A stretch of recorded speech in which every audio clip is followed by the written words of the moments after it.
ഏത് പൊരി വെയിലത്തും സ്വിഗ്ഗി തൊഴിലാളികൾ അതെല്ലാം വെയിലോ കാറ്റോ മഴയോ ഇതെല്ലാം മറന്നിട്ടും കസ്റ്റമേഴ്സിന് ഇഷ്ടമുള്ള ഭക്ഷണം അവരുടെ പക്കൽ കൊണ്ടുചെന്ന് എത്തിക്കാറുണ്ട്. എന്നാൽ ഈ സമയം ഒരുപക്ഷെ നല്ല സുമനസ്സായിട്ടുള്ള ചില കസ്റ്റമേഴ്സ് എല്ലാം തന്നെ ഇവർക്ക് ടിപ്പ് കൊടുക്കും. അപ്പോൾ ഈ ടിപ്പ് കൊടുക്കുന്നതിൽ ഒരു വലിയൊരു ചതിവുണ്ടെന്ന് തന്നെയാണ് ഈ സ്വിഗ്ഗി തൊഴിലാളികൾ പറയുന്നത്. കാരണം നിങ്ങൾ ഓൺലൈൻ വഴിക്കാണ് ടിപ്പ് കൊടുക്കുന്നുണ്ടെങ്കിൽ ഈ ടിപ്പ് ഇവരുടെ കൈവശം അല്ല എത്തുന്നു എന്ന് തന്നെയാണ് പറയുന്നത്. ഇവരുടെ കൈകളിൽ തന്നെ കൊടുക്കുന്ന ടിപ്പുകൾ മാത്രമേ ഇവർക്ക് ലഭിക്കുന്നുള്ളൂ. എന്താണ് ഈ ടിപ്പ് നിങ്ങൾക്ക് ലഭിക്കുന്നില്ല, ഓൺലൈനിൽ അവർ പേയ്മെൻറ്റ് ചെയ്യുന്നതിൽ ടിപ്പ് ലഭിക്കുന്നില്ല എന്ന് പറയുന്നു? ഇതിൻ്റെ പിന്നിലൊരു വലിയൊരു ചതിവ് നടക്കുന്നു. ഒന്നൊന്ന് വ്യക്തമാക്കി തരാമോ? അത് നമ്മൾ കസ്റ്റമർ ഏകദേശം എല്ലാ കസ്റ്റമറും നമ്മൾ അന്നമാണ് കൊണ്ടുപോയി കൊടുക്കുന്നത്.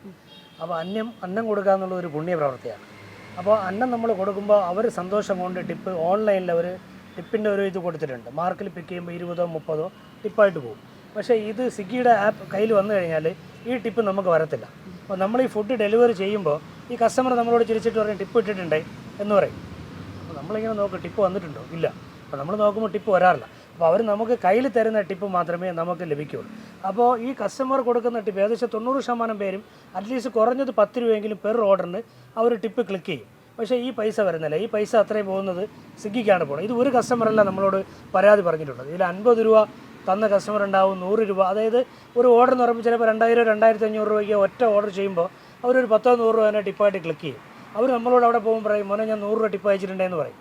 ആ ശരിയെന്ന് പറഞ്ഞിട്ട് നമ്മൾ സന്തോഷമായിട്ടാണ് ഇന്നൊരു 100 രൂപ ടിപ്പ് കിട്ടിയല്ലോ എന്ന് പറയും. പക്ഷേ നമ്മുടെ ഏണിങ്സിൽ നോക്കുമ്പോൾ നമുക്ക് ആ ഡെലിവറി ചാർജ് മാത്രമേ കാണിക്കുള്ളൂ. ഈ ടിപ്പ് നമുക്ക് ഏൺ ചെയ്തിട്ടുണ്ടാവില്ല. അത് തന്നെ വളരെ വലിയൊരു ചൂഷണമാണ്. കാരണം ഏകദേശം 4000-ലധികം റൈഡേഴ്സ് ട്രിവാൻഡ്രത്ത് മാത്രം പല സോണിലുമായിട്ട് ഓടുന്നുണ്ട്. അപ്പോൾ നമുക്ക് ചെറിയൊരു കണക്ക് വെച്ച് നോക്കിയാൽ തന്നെ ഞങ്ങൾ തന്നെ ഒരു 30-35 ഓർഡർ പെർ ഡേ എടുക്കുന്നവരാണ്. അപ്പോൾ ലാസ്റ്റ് ഞങ്ങൾക്ക് ഏണിങ്സ് ഈവനിങ് ലാസ്റ്റ് എൻഡിൽ നോക്കുമ്പോൾ നമുക്ക് ടിപ്പ് കാണിക്കുക ഒരു 70 രൂപ 50 രൂപയൊക്കെ ആയിരിക്കും നമുക്ക് ടിപ്പ് കാണിക്കുക. പക്ഷേ നമുക്ക് ലഭിച്ചിട്ടുണ്ടാവുക ഒരു 10-500 രൂപ പെർ പേഴ്സണ് ടിപ്പ് വന്നിട്ടുണ്ടാകും. അവിടെ ഒരു 30 ഓർഡർ അയക്കുമ്പോൾ ഒരു 10 രൂപ വെച്ച് ഒരാളിട്ടാൽ തന്നെ ഒരു 300 രൂപ ഏണിങ് ആയി. പക്ഷേ 10 രൂപ അല്ല കസ്റ്റമർ ഇടുന്നത്. അത് തന്നെ ഭീമമായൊരു തുക സ്വിഗ്ഗി ഇങ്ങനെ ജനങ്ങളിൽ നിന്ന് പറ്റിക്കുന്നുണ്ട്. അപ്പോൾ നമ്മൾ ജനങ്ങളോട് നമുക്ക് അഭ്യർത്ഥിക്കാനുള്ളത്, നിങ്ങൾക്ക് ഫുഡ് കൊണ്ട് തരുന്നതിന് നിങ്ങൾ ഇനി മേലിൽ ടിപ്പ് ഓൺലൈനായിട്ട് ചെയ്യരുത്. അത് നമ്മുടെ കയ്യിൽ തന്നാൽ, അത് 5 രൂപയാണെങ്കിലും ഡയറക്റ്റായിട്ട് നമ്മുടെ കയ്യിൽ തന്നാൽ നിങ്ങൾ ഉദ്ദേശിക്കുന്ന വ്യക്തിക്ക് അത് ചെന്ന് ചേരും. അല്ലാതെ ഒരിക്കലും ഓൺലൈൻ വഴി ടിപ്പ് നിങ്ങൾ ചെയ്യാൻ പാടില്ല. ഇതാണ് നമുക്ക് കസ്റ്റമറോട് പറയാനുള്ളത്. അതുമാത്രമല്ല വേറൊരു കാര്യം, നമ്മളൊരു 2 ഓർഡർ ആയിരിക്കും ചിലപ്പോൾ ബൾക്കായിട്ടും 2 ഓർഡർ മൾട്ടി ഓർഡർ എന്ന് പറയുക. ഇപ്പോൾ ഒരു 8 കിലോമീറ്റർ ദൂരെയുള്ള ഒരു കസ്റ്റമർക്കാണ് ഒരു ഓർഡറെങ്കിൽ അതിൻ്റെ ഒരു 3 കിലോമീറ്ററോ 4 കിലോമീറ്ററോ വേറൊരു ദിശയിൽ വേറൊരു ഓർഡർ ഉണ്ടാവും. അപ്പോൾ കസ്റ്റമർ വിചാരിക്കുന്നത് അവരുടെ നിന്ന് വാങ്ങുന്ന പൈസ ചിലപ്പോൾ അത് 60 രൂപയോ 70 രൂപയോ ആയിരിക്കും കസ്റ്റമറിൽ നിന്ന് ഇവർ ഡെലിവറി ചാർജായിട്ട് വാങ്ങുക. പക്ഷേ നമുക്ക് ആ ഓർഡറിൽ കിട്ടുന്നത്, ഈ മൾട്ടി ഓർഡറിൽ നമുക്ക് കിട്ടുന്നത് ഒരു ഓർഡറിന് 10 രൂപയായിരിക്കും. സെക്കൻഡ് ഓർഡറിനായിരിക്കും നമുക്ക് ബാക്കിയുള്ള ക്യാഷ് കിട്ടുന്നത്. പക്ഷേ ഇപ്പോഴും കസ്റ്റമർക്ക് അറിയില്ല അവരുടെ നിന്ന് 70 50 100 120 രൂപ ഇവർ ചാർജായിട്ട് വാങ്ങുന്നത് ഒരിക്കലും നമ്മുടെ ചാർജായിട്ടല്ല വരിക. നമുക്ക് കിലോമീറ്ററിന് 5 രൂപ. ആദ്യത്തെ 2.5 കിലോമീറ്ററിന് 25 രൂപ പറഞ്ഞിട്ടുണ്ടായിരുന്നു. പക്ഷേ ഇപ്പോൾ 5 കിലോമീറ്ററിനാണ് 25 രൂപ നമുക്ക് കിട്ടുന്നത്. അപ്പോൾ ഇത് കസ്റ്റമർ ബോധവാന്മാരാകണം ഇതിൽ. കാരണം നമുക്ക് അവരുടെ നിന്ന് 70 80 വന്നു കഴിഞ്ഞാൽ നമുക്ക് കിട്ടുന്ന കിലോമീറ്ററിന് 5 രൂപയാണ്. അപ്പോൾ കസ്റ്റമറുടെ ധാരണ ഈ 70 രൂപ ഡെലിവറി ചാർജ് എന്ന് പറഞ്ഞിട്ട് ആപ്പിൽ കാണിക്കുന്നത് മുഴുവനായിട്ട് നമുക്ക് കിട്ടുന്നു എന്നുള്ളതാണ്. ഒരിക്കലും അല്ല. ഇതിങ്ങനെയുള്ള കമ്പനികൾ ഇവിടെ വന്നിട്ട് നമ്മുടെ ജനങ്ങളുടെ നല്ല മനസ്സുള്ളതാണ് കേരളത്തിൽ, അവരുടെ മനുഷ്യത്വപരമായ സമീപനത്തിനെ ഇവർ ചൂഷണം ചെയ്യുവാണ്. ഇതൊരിക്കലും ജനങ്ങൾക്ക് ഇത് അറിഞ്ഞു കഴിഞ്ഞാൽ അവരൊരിക്കലും സ്വിഗ്ഗിയിൽ ഫുഡ് ഓർഡർ ചെയ്യില്ല. അവർ വേറെ ആപ്പ് ചൂസ് ചെയ്യും. ആണ് അത്രത്തോളം ഭീമമായിട്ടാണ് ഇവർ അവരുടെ കസ്റ്റമറെ പറ്റിച്ചുകൊണ്ടിരിക്കുന്നത്. അതുമാത്രമല്ല ഇതിനകത്ത് 30 മുതൽ 43% വരെയാണ് ഈ സ്വിഗ്ഗിയുടെ റെസ്റ്റോറൻറ്റുമായിട്ടുള്ള ഷെയർ. അതായത് 100 രൂപയ്ക്ക് കസ്റ്റമർ ഓർഡർ ചെയ്യുന്ന ഒരു ഫുഡ് കസ്റ്റമർക്ക് കിട്ടുന്നത് 140 രൂപയ്ക്കായിരിക്കും. അപ്പോൾ 140 രൂപയ്ക്ക് കസ്റ്റമർക്ക് കിട്ടുമ്പോൾ ഈ 40 രൂപ സ്വിഗ്ഗിക്കാണ് പോകുന്നത്. പക്ഷേ ഇതൊരിക്കലും കസ്റ്റമർക്ക് അറിയില്ല. കസ്റ്റമർ ധരിച്ചു വെച്ചിരിക്കുന്നത് ഇവരുടെ നിന്ന് വാങ്ങുന്ന ഡെലിവറി ചാർജ് മാത്രമാണ് ഇവർ പേ ചെയ്യുന്നു എന്നുള്ളതാണ്. പക്ഷേ ഇതല്ലാണ്ട് തന്നെ ഇപ്പോൾ ഒരു 500 രൂപയ്ക്ക് ഫുഡ് ഓർഡർ ചെയ്ത് കഴിഞ്ഞാൽ 200 രൂപയോ 180 രൂപയോ സ്വിഗ്ഗിക്ക് മാത്രം പോകും. അപ്പോൾ അത് കസ്റ്റമറുടെ കയ്യിൽ നിന്നാണ് പോകുന്നത്. അത് റെസ്റ്റോറൻറ്റുകാർക്കും കിട്ടില്ല. ആദ്യം ഇത് റെസ്റ്റോറൻറ്റിന് പോവില്ല. ഈ എമൗണ്ട് പോണത് സ്വിഗ്ഗിയുടെ അക്കൗണ്ടിലായിരിക്കും പോണത്. അത് പോയിട്ട് എല്ലാ ദിവസവും ഈവനിങ്ങിലായിരിക്കും കണക്ക് നോക്കിയിട്ട് അവരുടെ ഈ 30 to 40% കഴിഞ്ഞിട്ടുള്ള എമൗണ്ട് റെസ്റ്റോറൻറ്റിന് പോവുക. അപ്പോൾ ഇതും കസ്റ്റമർക്ക് അറിയില്ല. കസ്റ്റമർ ധരിച്ചു വെച്ചിരിക്കുന്നത് അവരൊരു 500 രൂപയ്ക്ക് ഫുഡ് ഓർഡർ ചെയ്താൽ ഒരു 70 രൂപയോ 60 രൂപയോ ഡെലിവറി ചാർജ് ആവുന്നു. ഇത് മാത്രമാണ് അവരുടെ കയ്യിൽ നിന്ന് പോകുന്നതുള്ളത്. ഒരിക്കലുമല്ല. ഇത്ര എമൗണ്ടാണ് മാറിക്കൊണ്ടിരിക്കുന്നത്. ഇതിൽ കസ്റ്റമർ ബോധവാന്മാരാകണമെന്നാണ് നമുക്ക് അഭ്യർത്ഥിക്കാനുള്ളത്. ഇതുപോലെ തന്നെ നിങ്ങളുടെ കൂടെ ഉണ്ടായിരിക്കുന്ന തന്നെ സഹപ്രവർത്തകരുണ്ടല്ലോ. ഈ സഹപ്രവർത്തകർക്ക് ഏറെയും ഇത്തരത്തിലാണ് കിലോമീറ്ററിന്റെ ചാർജുകളോ ഇതൊന്നും അറിയാതെയാണ് വന്നിരിക്കുന്നത്. ഇപ്പൊ സൂചനാ സമരത്തിനിടയ്ക്ക് തന്നെ ഒരു ആള് പ്രശ്നം ഉണ്ടാക്കിയത് പോലും അയാൾക്ക് ഈ നിങ്ങൾ നടത്തിയ സമരത്തെ കുറിച്ച് ബോധവാനല്ലാത്തത് കൊണ്ട് തന്നെയാണ് അല്ലേ? അങ്ങനെ പുതുതായിട്ട് വരുന്നവരോട് നിങ്ങൾക്ക് എന്താണ് പറയാനുള്ളത്? പുതുതായിട്ട് വരുന്നവരോട് പറയാനുള്ളത്, നമ്മൾ തുലച്ചതുപോലെ നമ്മുടെ ജീവിതവും ആരോഗ്യവും ഇമാതിരി കമ്പനികൾക്ക് വേണ്ടി തുലയ്ക്കാതിരിക്കുക. അവിടെ ഇതൊരു 500 രൂപ നമുക്ക് കിട്ടും, പക്ഷേ കുറച്ച് നാൾ കഴിയുമ്പോഴത്തേക്ക് നമുക്ക് ബാക്കിയുള്ള അസുഖങ്ങൾ വരും. ഇപ്പോൾ തന്നെ എനിക്ക് ബാക്ക് പെയിൻ ഉണ്ട്.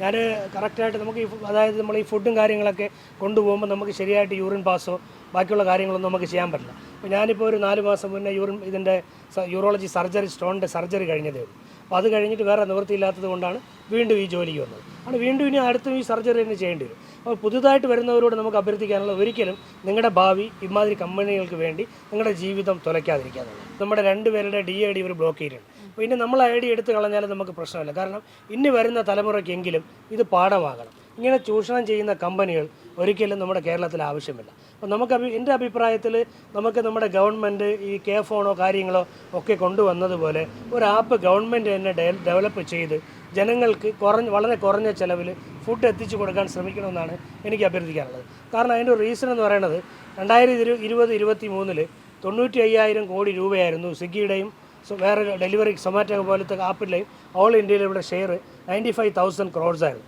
അപ്പോൾ ഗവൺമെൻറ് ഇമാതിരി വിഷയങ്ങളിൽ ശ്രദ്ധ ചെലുത്തി കഴിഞ്ഞാൽ ഒരളവ് വരെ നമ്മുടെ ഇവിടുത്തെ ദാരിദ്ര്യം മാറാൻ ഈ തുക ഉപകരിക്കും. ഇതാണ് എൻ്റെ ഒരു അഭിപ്രായം. സ്വിഗ്ഗിയിൽ കസ്റ്റമേഴ്സ് എന്ന് പറയുന്നത് നമ്മുടെ ദൈവങ്ങളാണ്. നമ്മുടെ രാവിലെ 7 മണിക്ക് ഓണാക്കിയിട്ട് നമ്മളിങ്ങനെ കാത്തു നിൽക്കും ആ ബെല്ല് കേൾക്കാൻ വേണ്ടി. ഫസ്റ്റ് ഓർഡർ എടുക്കണ പോലെ നമുക്ക് 25 രൂപ എന്ന് പറയണം, അത് കണ്ടുകൊണ്ടാണ് നമ്മൾ എടുക്കുന്നത്. ആ ഓർഡർ എടുത്തുകൊണ്ട് നമ്മൾ അവരെ വീട്ടിൽ കൊണ്ട് കൊടുക്കുമ്പോഴത്തേക്ക് രാവിലെ മോർണിംഗിൽ ഗുഡ് മോർണിംഗ് പറഞ്ഞ് നമ്മൾ കൊടുക്കുന്നു. അവർ തിരിച്ച് നമ്മട്ട് അത് കണക്ക് പറയുന്നു. അപ്പോൾ അത്രയും സാറ്റിസ്ഫൈഡ് ആണ് കസ്റ്റമറും ഡെലിവറി പാർട്ട്ണറും. അതായത് നല്ല ബിഹേവിങ് ആണ് കസ്റ്റമർ നമ്മുടെ അടുത്ത്. ചില കസ്റ്റമർ ഉണ്ട്, ഫ്ലാറ്റിലിരിക്കുന്ന ചില കസ്റ്റമർ നമ്മട്ട് വളരെ മോശമായിട്ട് പെരുമാറുന്ന ഒരുപാട് കസ്റ്റമർ നമ്മട്ടുണ്ട്. ഈ ഇൻസ്റ്റാമാർട്ട് പോലുള്ള ഓർഡറുകൾ നമ്മൾ 20-25 കിലോ വെയിറ്റുള്ള സാധനങ്ങൾ നമ്മൾ എടുത്തുകൊണ്ട് 10th 16th നില കൊണ്ട് കൊടുക്കുന്നുണ്ട്. നമ്മൾ കൊണ്ട് കൊടുക്കുമ്പോഴത്തേക്ക് അറ്റ്ലീസ്റ്റ് ഒരു ടാക്സ് പോലും പറയാതെ പോകുന്ന ഒരുപാട് അങ്ങനെ ചില കസ്റ്റമേഴ്സും ഉണ്ട്. പിന്നെ സെക്യൂരിറ്റിമാർ ഫ്ലാറ്റുകളിൽ വളരെ മോശമായിട്ടുള്ള ബിഹേവിങ് ആണ് നമ്മട്ടെ കാണിക്കുന്നത്. ഇന്ന് വരെ ഉള്ള അതിലേറ്റവും കൂടുതൽ കാണിക്കുന്നത് കോട്ടങ്ങൽ ഹൈറ്റ്സിലെ സെക്യൂരിറ്റിയാണ്. വണ്ടിയും നമ്മളെ ഇതുമായിട്ട് ഏകദേശം 300 മീറ്ററെങ്കിലും വ്യത്യാസമുണ്ട്. നമ്മളൊരു വെയിറ്റുള്ള സാധനം അവരെ തൊട്ടടുത്ത് പാർക്ക് ചെയ്താൽ നമുക്ക് ജസ്റ്റ് ലിഫ്റ്റിൻ്റെ അടുത്ത് കൊണ്ടുപോകാൻ പറ്റും. പക്ഷേ അത് അവർ നമുക്ക് ഇന്ന് വരെ അവിടുത്തെ ഫ്ലാറ്റ് മാനേജ്മെൻറ്റോ ആരും തയ്യാറായിട്ടില്ല. നമ്മൾ ഒരുപാട് തവണ പരാതി പറഞ്ഞിട്ടുണ്ട്. അവർ ഇന്ന് നമ്മട്ടെ കാണിക്കുന്ന അങ്ങനെ. ആ റോഡിൽ തന്നെ ഇപ്പോൾ പോകണമെങ്കിൽ തന്നെ എന്തുമാത്രം കറങ്ങിയാണ് പോകുന്നത്. ഒരു മനസാക്ഷി ആ ഫ്ലാറ്റിനകത്ത് ഉള്ള ആളുകൾക്കില്ല. സത്യം പറഞ്ഞു ഞങ്ങൾ ഒരുപാട് പരാതി പറഞ്ഞു. നമ്മളെ മനുഷ്യരായിട്ട് അവർ കാണുന്നില്ലാത്തതിൻ്റെ ചില വിഭാഗങ്ങളാണ് ആ ഒരു വിഭാഗക്കാർ. പക്ഷേ നമ്മൾ ഒരുപാട് സ്നേഹിക്കുന്ന ഒരുപാട് നല്ല കസ്റ്റമേഴ്സും ഉണ്ട്. പക്ഷേ ഇത് നമ്മൾ പറഞ്ഞ ടിപ്പിൻ്റെ കാര്യത്തിൽ പലരും പറയാണ്ട് നമ്മൾ ആപ്പിൽ ഇട്ടിട്ടുണ്ടെന്ന് പറയും. നമ്മൾ പറയും ചിലപ്പോൾ നമ്മൾ നോക്കുമ്പോൾ കിട്ടിയിട്ട് ചിലത് കിട്ടാറുണ്ട്, ചിലത് കിട്ടാറില്ല. അപ്പം നമ്മൾ നോക്കുമ്പോൾ ചിലവർ പറഞ്ഞാൽ കിട്ടാറില്ലാത്ത ഒരുപാട് കേസുകൾ. എനിക്ക് ഒരു 50 രൂപ 100 രൂപ കിട്ടിയിട്ടുണ്ടെന്ന് പറഞ്ഞിട്ടുണ്ട്, എനിക്ക് കിട്ടിയിട്ടില്ല. അപ്പം ചിലപ്പം കസ്റ്റമർ കള്ളം പറയാനാണോ അതോ സ്വിഗ്ഗി കള്ളം പറയാനാണോ എന്നുള്ള കാര്യത്തിൽ നമുക്കിതിലൊരു കൺഫ്യൂഷനുണ്ട്. മനസ്സിലായില്ലേ? അപ്പോൾ ഞാൻ പറയുന്നത് ഇനിയുള്ള ടിപ്സുകൾ മാക്സിമം കൈകളിൽ കൊടുക്കുന്നതാണ് ഏറ്റവും ഉചിതം. 5 രൂപ എന്നാൽ പോലും അതൊരു സന്തോഷമാണ്. ഒരാളൊരു 10 ഓർഡർ എടുത്താൽ അവൻ 50 രൂപ കൈ കിട്ടും. ഒരു 20 ഓർഡർ എടുക്കുന്നവനക്ക് 100 രൂപയെങ്കിൽ അത് ഉപകരിക്കും. നിങ്ങളെ വിചാരം സ്വിഗ്ഗിയിൽ നിന്ന് കിട്ടണ മുഴുവൻ പൈസയും നമുക്ക് കിട്ടണം എന്നുള്ള ധാരണ കസ്റ്റമർ ആദ്യമേ അത് മനസ്സിലാക്കണം. നമ്മൾ കൊണ്ടുവരുന്നതിന് 25 രൂപയാണ് 5 കിലോമീറ്ററിന്. 2018 മുതൽ 2023 ഇന്നേ ദിവസം അതിൽ യാതൊരു മാറ്റവും മാനേജ്മെൻറ്റ് നമുക്ക് തന്നിട്ടില്ല. ആ ഒരു മാറ്റത്തിന് വേണ്ടിയിട്ടാണ് നമ്മൾ കുറച്ച് പേര് ഇതിന് വേണ്ടി പൊരുതാനായിട്ട് ഇറങ്ങുന്നത്. അപ്പോൾ എൻ്റെ DID അവർ ബ്ലോക്ക് ചെയ്തുകൊണ്ട് അവർ ഒരു വശത്ത് എന്നെ തളർത്തിയിട്ടേക്കാണ്. ഇപ്പോൾ ഇതിൻ്റെ CATU ഗിഗ് വർക്കേഴ്സ് യൂണിയൻ ഉണ്ട്, അവരാണ് ഇതിൻ്റെ കേസും കാര്യങ്ങളായിട്ട് നിൽക്കുന്നത്. അവർ ഈ വിഷയത്തിൽ ഇടപെടുന്നുണ്ട്. സർക്കാർ ഒരു നിയമനിർമ്മാണം കൊണ്ടുവരുന്നുണ്ടെന്ന് പറയുന്നു. ഇതിൻ്റെ വാസിക്കുമേട് IAS ആണ് നമ്മുടെ കേസ് എടുത്തത്. അവർ നമ്മളെക്കുറിച്ച് പഠിച്ച റിപ്പോർട്ട് ഗവൺമെൻറ് കൊടുത്തിട്ടുണ്ട്. പക്ഷേ ഇതൊക്കെ ഡിലേ ആയിക്കൊണ്ട് നിൽക്കുകയാണ്. ഈ ഡിലേ നമുക്ക് ഇപ്പം വളരെ പരിതാപമാണ്. കാരണം പഴയതുപോലത്തെ ഒരു ഏൺ ചെയ്യാനായിട്ട് നമുക്ക് 18-19 മണിക്കൂർ 1250 രൂപയ്ക്ക് വേണ്ടി നമ്മൾ 18-19 മണിക്കൂർ നമ്മൾ വെയിറ്റ് ചെയ്താൽ മാത്രമേ നമുക്ക് അതിൽ നിന്ന് 550 രൂപ ഇൻസെൻറ്റീവ് എന്ന് പറയുന്ന ഒരു സംഭവം കിട്ടുള്ളൂ. ആ ഒരു ഇൻസെൻറ്റീവിൻ്റെ ചൂഷണമാണ് ഈ റൈഡർമാരുടെ അടുത്ത് ഇവർ കാണിക്കുന്നത്. പക്ഷേ ആ 550 രൂപ കിട്ടിയാൽ മാത്രമേ ആ റൈഡറിന് നേട്ടമുള്ളൂ. ആ 550 രൂപയാണ് അവൻ്റെ പെട്രോൾ അന്നത്തെ ചിലവിന് പോയിട്ട് 1000 രൂപയാണ് അവൻ്റെ വീട്ടിൽ കൊണ്ട് ചില ദിവസങ്ങളിൽ കിട്ടും, ചില ദിവസങ്ങളിൽ കിട്ടില്ല. സ്ത്രീകൾക്ക് ഒരു പരിഗണന പോലും സ്വിഗ്ഗി കൊടുക്കുന്നു. മെയിനായിട്ട് രാവിലെ 7 മണിക്ക് ഇറങ്ങുന്ന സ്ത്രീകൾ രാത്രി 12 മണി വരെ ഓട്ടിക്കുന്നുണ്ട്. അവർക്ക് ഈ 1250 രൂപ കൊടുക്കാനായിട്ട് ഞങ്ങൾ പല വട്ടം അവരായിട്ട് സംസാരിച്ചിട്ടുണ്ട്. അതേസമയം അവരെ കിലോമീറ്റർ ഇതേപോലെയാണ്, ആണുങ്ങൾക്ക് അടിക്കുന്ന അതേപോലെ 18-20 കിലോമീറ്റർ അവർ പോകുന്നു അർദ്ധരാത്രിയിൽ. പല സ്ത്രീകൾക്കും പല പ്രശ്നങ്ങൾ റോഡുകളിൽ ഉണ്ടായിട്ടുണ്ട്, പല വിഷയങ്ങളുണ്ടായിട്ടുണ്ട്. അതിനെതിരെ അവർ പരാതിപ്പെട്ടപ്പോൾ പോലും അവർ പരിഹരിച്ചില്ല. നമ്മൾ അവരുടെ ഒരു കാര്യം പറഞ്ഞു, 7 മണി മുതൽ 10-11 മണി വരെയുള്ള സ്ലോട്ടിൽ 5 കിലോമീറ്ററിന് താഴെ സ്ത്രീകൾക്ക് കൊടുക്കാവൂ, അതിന് മേലെ നിങ്ങൾ കൊടുക്കല്ലെന്ന് നമ്മൾ അടിവരയിട്ട് ഒരുപാട് വിഷയങ്ങൾ പറഞ്ഞിട്ടുണ്ട്. ആ വിഷയങ്ങളൊന്നും ഇവർ പരിഹരിച്ചിട്ടില്ല. ഒരു കാലത്ത് എന്നും പറ്റിച്ചുകൊണ്ട് എന്നും യജമാനന്മാരായിട്ട് പോകാമെന്ന് ആരും ചിന്തിക്കുകയും വേണ്ട. ഒരു കാലം താഴെ ബൈജൂസ് ആപ്പിനെ തന്നെ നമുക്ക് എടുക്കാം. ലോകത്തിലെ ഏറ്റവും വലിയ കിടിലം ആപ്പായിരുന്നു. ഇന്ന് എന്താണ് അവസ്ഥ? അത് സ്വിഗ്ഗി ചിന്തിച്ചാൽ മതി. മനസ്സിലായില്ലേ? ഒരുത്തനെ വളർത്താനും ഒരുത്തനെ താത്താനും ദൈവം വിചാരിച്ചാൽ പലതും നടക്കും ഈ ലോകത്ത്. അതുകൊണ്ട് ഈ മനുഷ്യത്വപരമായിട്ട് നമ്മട്ടെ കാണിക്കേണ്ട നീതി നിഷേധം ഇനിയെങ്കിലും മാനേജിൻ്റെ ഭാഗത്തു നിന്ന് ഉണ്ടാവാതെ, ഇനി മേലെ ഒരു DADസിൻ്റെ അടുത്ത് ഇതുപോലുള്ള DAD ബ്ലോക്ക് ചെയ്തുകൊണ്ട് അവൻ്റെ കുടുംബത്തെ തകർക്കുന്ന ഒരു വേലയിലോട്ട് പോകാതെ ഈ മാനേജ്മെൻറ്റ് പഠിക്കണം എന്നാണ് ഞാൻ പറയുന്നത്. നമ്മളവരെ പഠിപ്പിക്കുന്നതല്ല, നമ്മുടെ ജീവിത സാഹചര്യങ്ങൾ മാറി. നമ്മൾ കേരളത്തിലാണ് ജീവിക്കുന്നത്. എല്ലാ സ്റ്റേറ്റിനേക്കാളും ഇവിടെ വില കൂടുതലാണ്. സാധനങ്ങളും സ്പെയറുകൾ ഉൾപ്പെടെയുള്ള എല്ലാ നിത്യോപയോഗ സാധനങ്ങൾ അവർ ഉത്തരേന്ത്യയായിരിക്കും കാണുന്നത്, പക്ഷേ നമ്മുടെ സ്റ്റേറ്റ് വേറെയാണ്. അപ്പോൾ നമുക്ക് അതിൻ്റേതായിട്ടുള്ള ബുദ്ധിമുട്ടുണ്ട്. അവർ 5 രൂപ അവിടെ കാൽക്കുലേറ്റ് ചെയ്യുമ്പോൾ അവിടെ 90 രൂപയ്ക്കായിരിക്കും പെട്രോൾ കിട്ടുന്നത്. അപ്പോൾ അവിടുത്തെ 20 രൂപയുടെ വ്യത്യാസം നമുക്കിവിടെ ഉണ്ട്. മനസ്സിലായില്ല? അപ്പോൾ ഓൾ ഇന്ത്യ തലത്തിൽ അവർ പറയുന്ന ചിലവും നമ്മളെ ചിലവും ഒരുപാട് വ്യത്യാസമുണ്ട്. അത് പഠിക്കാനെങ്കിൽ അവരൊരു മാനേജ്മെൻറ്റ് എത്രയോ ഒരു ഹിയറിങ്ങിന് ആളെ വെക്കണമെന്ന് നമ്മളവരായിട്ട് പറഞ്ഞു. അവരൊന്നും ഞങ്ങൾക്ക് വേണ്ടി ചെയ്തു തന്നിട്ടില്ല. അതുകൊണ്ടാണ് ഞങ്ങളെ പോലുള്ള കുറച്ച് പേര് സമരത്തിനായിട്ട് ഇറങ്ങി തിരിച്ചപ്പോഴത്തേക്ക് എൻ്റെ ഒരു ID ബ്ലോക്ക് ചെയ്തുകൊണ്ട് എൻ്റെയും ഖാലിദ് എന്ന് പറയുന്ന 2 പേരുടെ ID ആണ്. ഈ ID ഈ റൈഡർമാർക്ക് നമ്മളടുത്ത് അല്പമെങ്കിലും മനസാക്ഷി എല്ലാവർക്കും ഉണ്ടെങ്കിൽ, എൻ്റെ അടുത്ത് എൻ്റെ കുടുംബത്തിനെയും കണ്ട് പരിചയമുള്ള ഒരുപാട് പേർക്ക് അറിയാം. അവർക്കെങ്കിലും ഞാൻ പറഞ്ഞതിൽ എന്തെങ്കിലും വിവേചനമോ എന്തെങ്കിലും ഇതോ റൈഡർമാർക്ക് ദോഷമായിട്ട് ചെയ്യുന്ന എന്തെങ്കിലും ഒരു കാര്യത്തിന് ഇറങ്ങി തിരിച്ചല്ല എൻ്റെ പോയത്. അവർക്കും കൂടി വേണ്ടത് അവർക്ക് വേണ്ടി നേടിയെടുക്കാൻ വേണ്ടിയിട്ടാണ് ഞാൻ പൊരുതിയത്.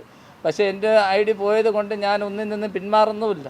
എൻ്റെ ID പോയാലും ശരി തന്നെയാണ്. എൻ്റെ മരണം വരെ ഞാൻ ഇതിനെതിരെ പോരാടുന്നു.